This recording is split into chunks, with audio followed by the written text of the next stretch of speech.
Bien le bonjour, amis traders. J'espère que vous vous portez bien. Moi, je me porte comme un charme et je suis heureux de reprendre cette série de vidéos sur l'initiation au trading. Aujourd'hui, nous parlerons d'objets et indicateurs. La dernière fois, nous nous étions arrêtés sur cet écran-ci et nous parlions des échelles de temps. Donc, c'est exactement cet écran que nous avions laissé. Nous souhaitions avoir un aperçu de différentes vues de temps sur un graphique. En l'occurrence ici, l'euro-dollar. Vous voyez, on avait le 4 heures ici, c'est-à-dire que ici, une bougie hein, symbolise 4 heures de cotation. À gauche, on a le M15, hein, une vue en M15, qui signifie que chaque bougie symbolise 15 minutes de cotation. Et ici à droite, nous avions le M5. Chaque bougie symbolise 5 minutes de cotation. Donc aujourd'hui, on veut parler d'objets indicateurs. Et déjà, on souhaite se demander à quoi servent les indicateurs ou bien qu'est-ce que c'est que des indicateurs et des objets en trading. Alors, voyez-vous, un indicateur, comme son nom l'indique, ce sera simplement quelque chose qui servira essentiellement d'indiquer quelque chose, encore une fois de plus, sur notre graphique. Alors, on souhaite par exemple avoir une idée de la tendance. On peut se servir d'un indicateur. On souhaite avoir une idée de la cyclicité de notre graphique. On se servira d'un indicateur cyclique. On souhaite avoir une idée des zones de prix sur le graphique. On se servira d'un indicateur qui délimite les zones de prix ou encore des objets. Donc, des indicateurs servent essentiellement ici à indiquer tout ce qu'on veut sur le graphique. Hein? Il y a un ensemble d'indicateurs par défaut. Hein? Vous cliquez ici, hein, un navigateur, vous cliquez là et vous venez, vous déroulez là. Donc là, par défaut, ce sont les différents indicateurs qui sont fournis avec MT4. Ok, dans l'étude approfondie, dans une étude approfondie plus tard, on verra quelques indicateurs en particulier. Mais là, il est simplement question de jouer avec ces indicateurs. Par exemple, hein, pour le cas pratique, là, j'ai l'euro-dollar. Hein, ok, j'ai le 4 heures. D'ailleurs, je vais changer un tout petit peu l'ordre de vue. Donc, je commence avec le 4 heures à gauche. Attendez là, voilà, ça a encore revenu. Ce que je dois faire, une seconde, voilà. Donc, super, voilà. Donc, les fenêtres hein, suivent l'ordre hein, des onglets ici en bas. Voilà, donc, ici à gauche, par exemple, j'ai une vue, une évolution du cours en 4 heures. À droite, j'ai une évolution du cours en 15 minutes. Et ici, une évolution du cours en 5 minutes. D'ailleurs, ici, au lieu de mettre 15, je vais mettre plutôt H1. Et ici, au lieu de mettre M5, je mettrai plutôt M15. Voilà. Donc, H4 divisé par 4, on a H1. H1 divisé par 4, on a M15. Voilà. Bien. Donc, voici donc mon graphique. Je peux donc, qu'est-ce que je peux faire?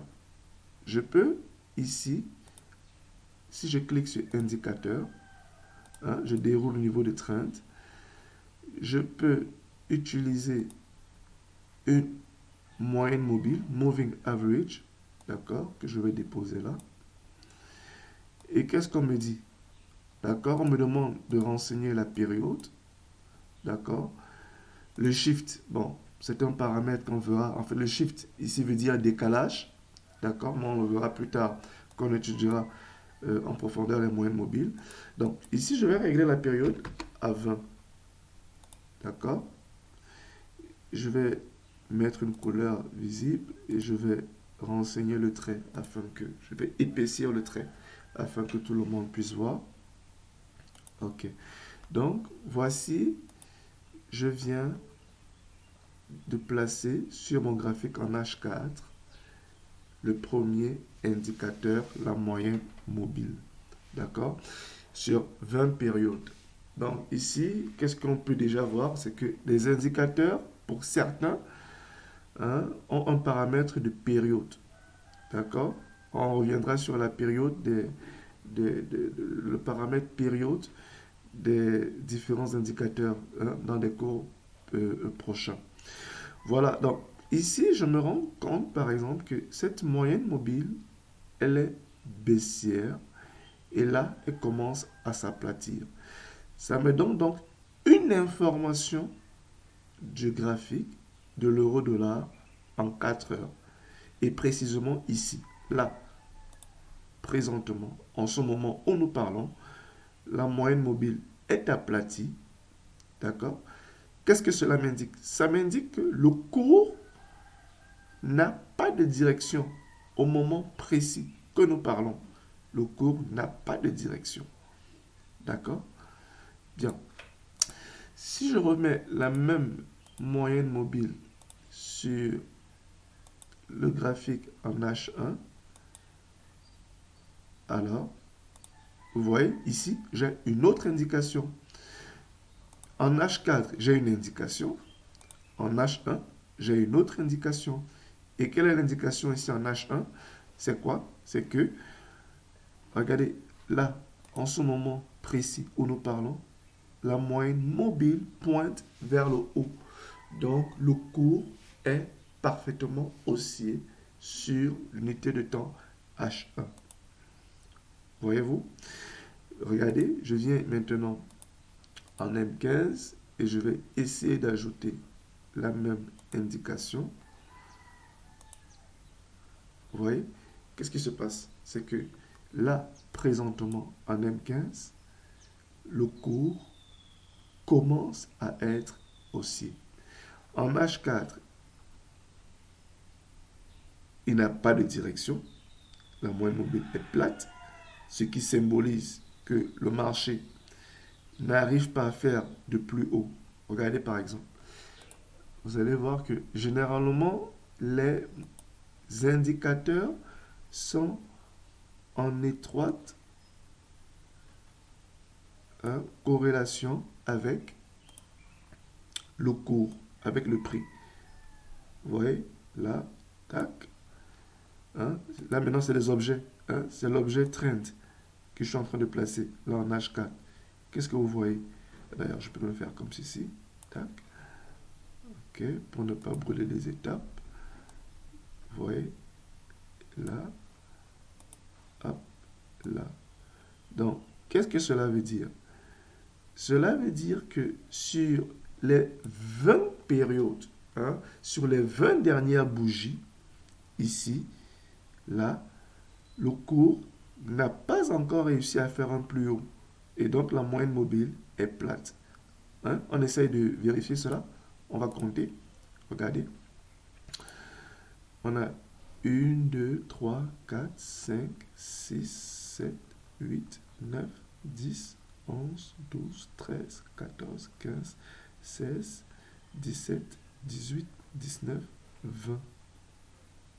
Ok, 20. On est ici. Alors, je vais placer là, un sommet là. Parce que la 20e bougie est là. Ok? Alors, regardez, qu'est-ce qu'on voit? On voit que le cours se trouve un tout petit peu au-dessus, d'accord? Un tout petit peu au-dessus du sommet de la 20e bougie en arrière. Vous voyez? C'est légèrement au-dessus. Et qu'est-ce qui se passe? Quand on zoome, vous voyez donc que ici, la moyenne mobile commence à grimper.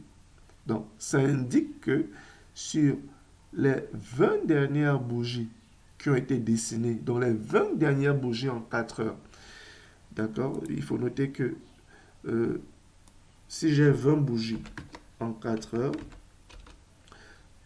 ça me donne 80 heures, d'accord? 80 heures, si je divise 80 heures par 24, donc cela veut dire que sur les 3 jours et demi, sur 3 jours et demi à peu près, d'accord? Sur ces 3 jours,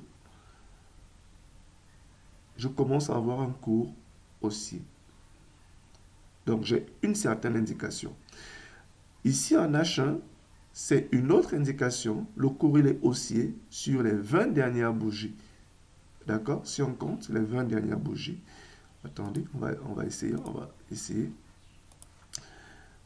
1, 2, 3, 4, 5, 6, 7, 8, 9, 10, 11, 12, 13, 14, 15, 16, 17, 18, 19, 20. Voici, là où donne la 20e bougie. Je vais donc la marquer avec, d'accord, ce trait vertical. Attendez, je vais placer ici un trait sur le sommet de la bougie. Et je le replace là. Ok. Vous voyez donc, ici, ce qui se passe, c'est que le cours est largement au-dessus de cette bougie. Vous voyez, de cette bougie. Donc, vous voyez, qu'est-ce qu'on a? De ce point à là, vous voyez que c'est parfaitement haussier. Et qu'est-ce qui se passe donc? Qu'est-ce qu'on observe? On voit donc que, d'accord, ici, là, la pente est très haussière. C'est une indication. On peut faire le même exercice sur la M15 ici. Vous voyez? D'accord. Donc, des indicateurs, comme je le disais, nous donnent des informations sur différentes choses, différents aspects du graphique. Mais avant même de choisir les indicateurs, il faut déjà se dire que on a des indicateurs naturels. Le graphique en lui-même est un indicateur. Attendez, je vais enlever les objets que j'ai placés. Voilà. Ok. Bien, et j'enlève cet indicateur, cet objet. Je vais dézoomer. Ah, aussi. Voilà. Pardon. Donc, qu'est-ce que je disais? Je disais tantôt que le prix, la représentation du prix est un indicateur à lui-même. Et cet indicateur est beaucoup plus pertinent que tous les indicateurs mathématiques qu'on va retrouver ici. Toute cette palette d'indicateurs, les amis, sont dessinés, me renvoient des informations en fonction du prix, en fonction de la volatilité des prix, en fonction de la périodicité des prix. Vous voyez donc qu'on calcule, les indicateurs sont calculés en fonction de certains paramètres sur les graphiques. Donc, cela veut dire quoi? Cela veut dire que tous les indicateurs, là, sont toujours en retard sur l'évolution en temps réel du prix. Toujours en retard. Toujours en retard. Si on revient par exemple là, d'accord, attendez, je viens et je réinsère la moyenne mobile que j'avais utilisée tout à l'heure. Là, 20. Qu'est-ce que vous voyez? Ici, que la moyenne mobile est comme plate ou légèrement haussière, mais elle est plate. D'accord? Or, qu'est-ce qui se passe? Vous voyez bien que là, j'ai déjà une impulsion haussière. Vous voyez? Ici, j'ai déjà une impulsion haussière alors que la moyenne mobile, elle est en retard. Elle ne commence pas encore à grimper. Donc, cela veut dire que si je dois me baser, si mon trading se base sur les indications données par cette moyenne mobile, cette impulsion haussière, je la rate. Bon, Est-ce que c'est mauvais forcément de la rater? Non, mais je dois en tenir compte. Je dois en tenir compte selon le trading que je vais utiliser. Savoir que les indicateurs sont toujours en retard sur le prix. C'est pourquoi, hein, comme leçon en trading, la première chose que vous devez regarder, ce sont vos graphiques, les amis. D'accord? À menu. Hein, comme ça. Vous devez voir, hein, apprendre, à lire, à tirer des informations en temps réel sur des graphiques comme ça. C'est hyper important. D'accord? Donc, c'est le tout premier indicateur que moi, je vous conseille. Bien. Mais il y a autre chose, les amis. Nous parlons ici d'indicateurs et j'aimerais que nous soyons le plus naturel possible. Voyez-vous, admettons dans la vie réelle que je suis un commerçant et je sais déjà que les prix montent, descendent, montent, descendent, montent, descendent, montent en longueur de temps. Ça, c'est le comportement des prix, ou plutôt le comportement des cours. Ça peut être la tomate, ça peut être l'arachide, ça peut être n'importe quoi. Le prix va toujours monter et descendre, peu importe la direction. Bien. Alors, dans la vie courante, je n'utilise pas de moyens mobiles pour étudier le prix, par exemple, ou bien l'évolution du prix, hein, de la tomate, de l'arachide, non. Ou bien même des cahiers ou des livres, non. Ce qui m'intéresse, c'est le prix. C'est le prix et c'est le temps. C'est-à-dire quoi? Naturellement, je vais me dire que l'année passée, d'accord? L'année passée,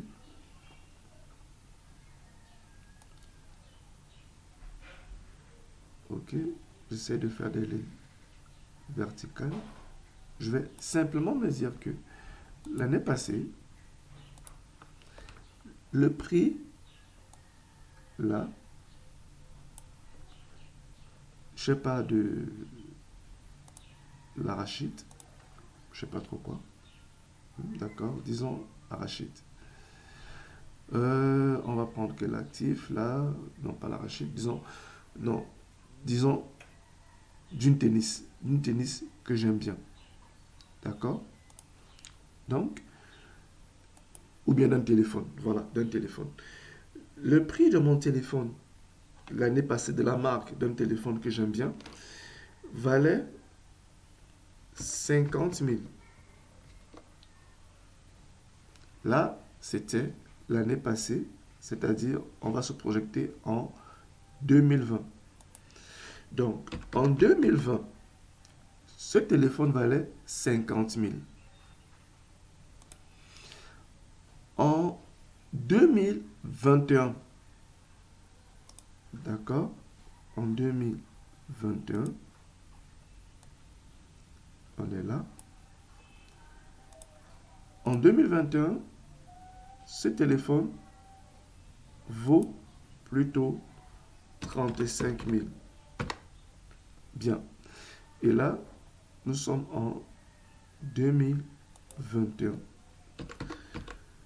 Naturellement, je n'étudie pas les variations minimes, d'accord, des prix des smartphones, mais je me dis globalement, l'année passée coûtait 50 000, cette année coûte 35 000.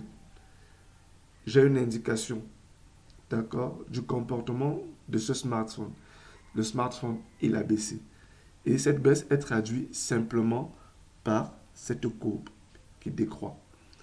Donc, je peux faire cette étude sur 2020, 2021, 2022 jusqu'à 2025 et j'aurai donc la tendance ou le comportement du smartphone sur le marché pendant des périodes de temps bien précises. Ici, en l'occurrence, c'est 1 an. Vous voyez? Donc, je ne vais pas étudier la moyenne mobile. Je vais simplement regarder le prix. Hein? Le smartphone, il vaut combien? Là, présentement, il vaut combien? Hier, il valait combien? Aujourd'hui, il vaut combien? Simplement. Vous voyez? Donc, c'est cette attitude naturelle qu'il faut avoir sur le marché. Je vais supprimer tout. D'accord? Si on revient, c'est cette attitude naturelle qu'il faudra avoir sur le marché. Se demander quelle est la valeur de mon cours présentement. Vous voyez? Là, il est marqué là. Il vaut 1,17765. C'est-à-dire que 1 euro vaut présentement 1,1776 dollars. Présentement. Mais il y a 3, il y a 4 heures, il valait à peu près 1,1777. C'est ça. Et encore, dans le temps, quand on remonte un peu plus, je sais pas, il y a 10 heures ou il y a 24 heures, il valait combien? Il valait 1,17398. Et donc, le prix est en train de grimper. Résultat, les graphiques sont en train de progresser à la hausse. Donc, c'est l'interprétation naturelle. Le prix est le premier indicateur. D'ailleurs, on a une leçon sur les différentes représentations du prix. Et vous verrez donc que selon les représentations des prix, on a plus ou moins des indicateurs. Exemple, sur ce graphique chandelier japonais, j'ai le prix d'ouverture, le prix de clôture, le prix le plus bas, le prix le plus haut.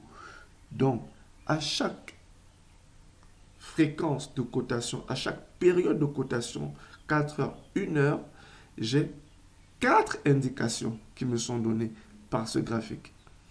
Si je change maintenant le graphique et je prends plutôt les line charts, ici, à chaque fréquence ou à chaque période de cotation, je n'ai qu'une seule indication.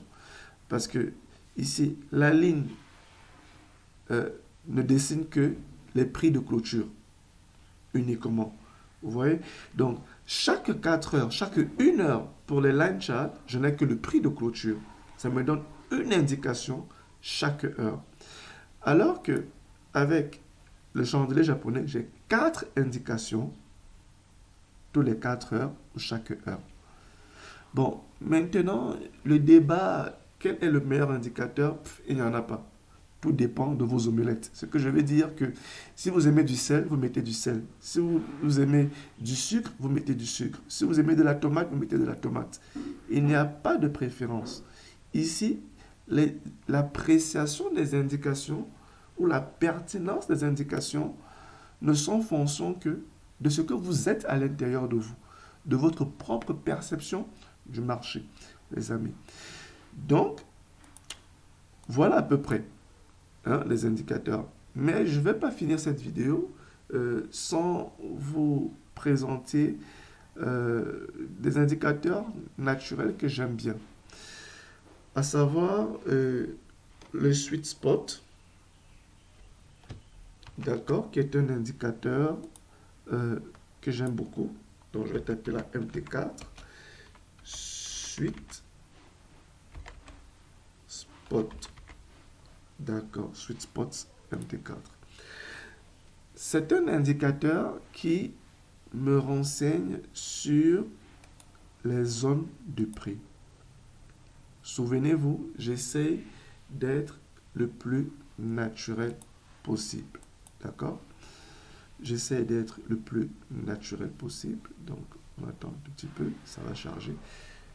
Je souhaite le télécharger et l'installer.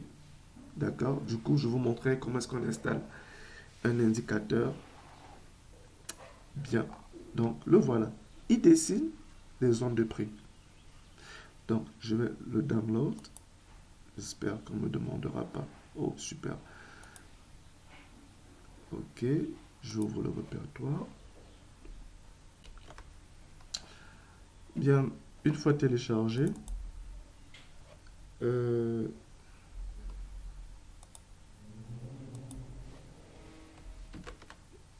Bien, une fois téléchargé, j'ouvre donc le fichier zip. D'accord. J'ouvre le zip. Et donc, voilà, Sweet Spot indicateur. Je place sur le bureau. Ok. Bien. Ok, je ferme ici. J'ouvre le logiciel. Open Data Folder.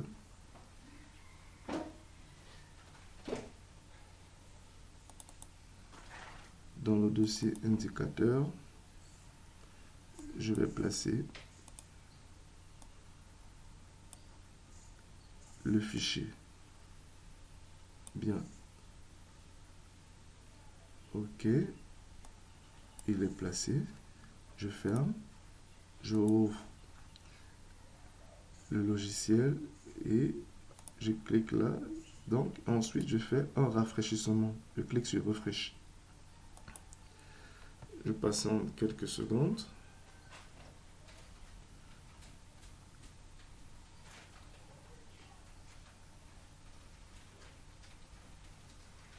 Bien, je déroule.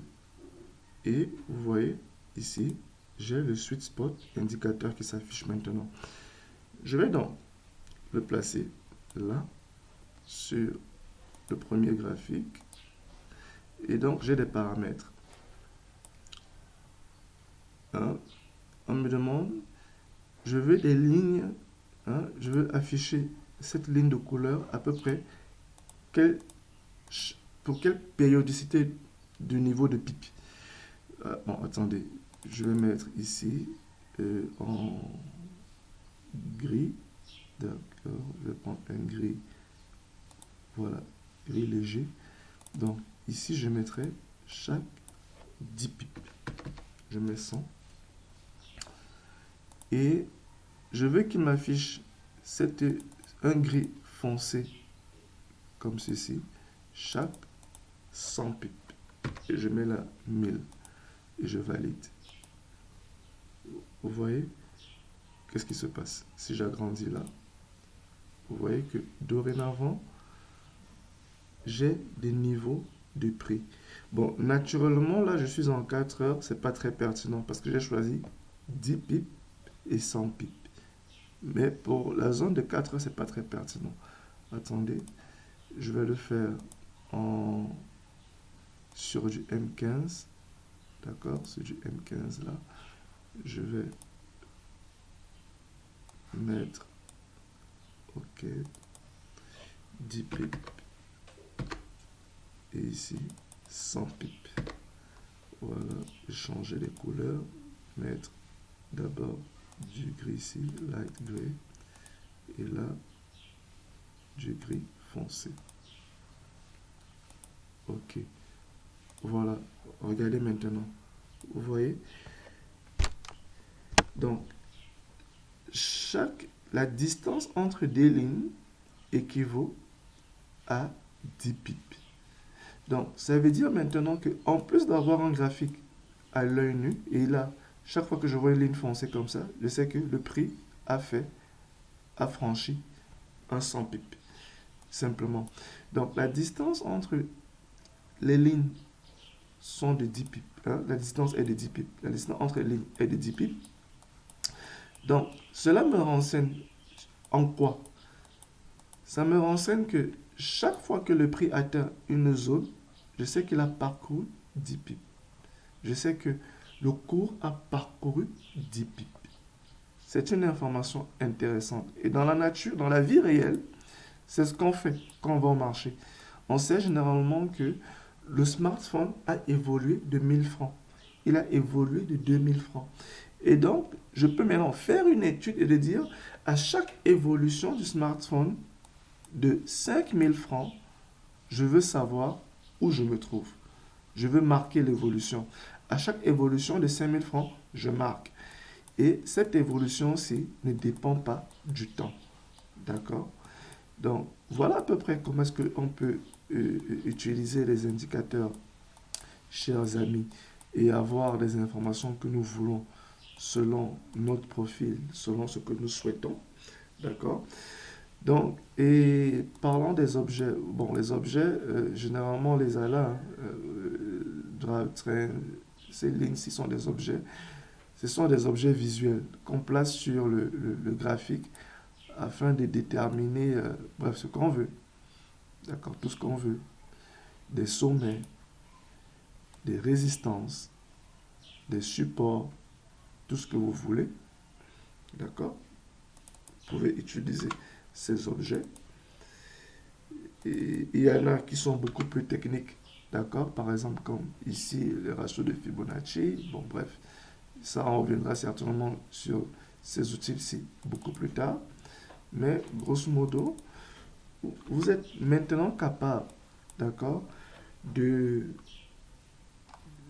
d'utiliser un indicateur, de le placer sur votre graphique, mais surtout d'avoir l'interprétation adéquate, hein, d'un indicateur. Je vous conseille toujours, avant d'utiliser un indicateur, les amis, renseignez-vous sur la formule mathématique et surtout sur l'information que l'indicateur renvoie. C'est extrêmement important. Si vous ne connaissez pas l'information que les indicateurs renvoient, vous ne serez pas capable de pouvoir prendre de bonnes décisions sur le marché. Donc, c'est ici que va s'achever cette leçon sur indicateurs et objets. Je vous souhaite donc de passer une excellente journée et à plus tard pour la prochaine vidéo.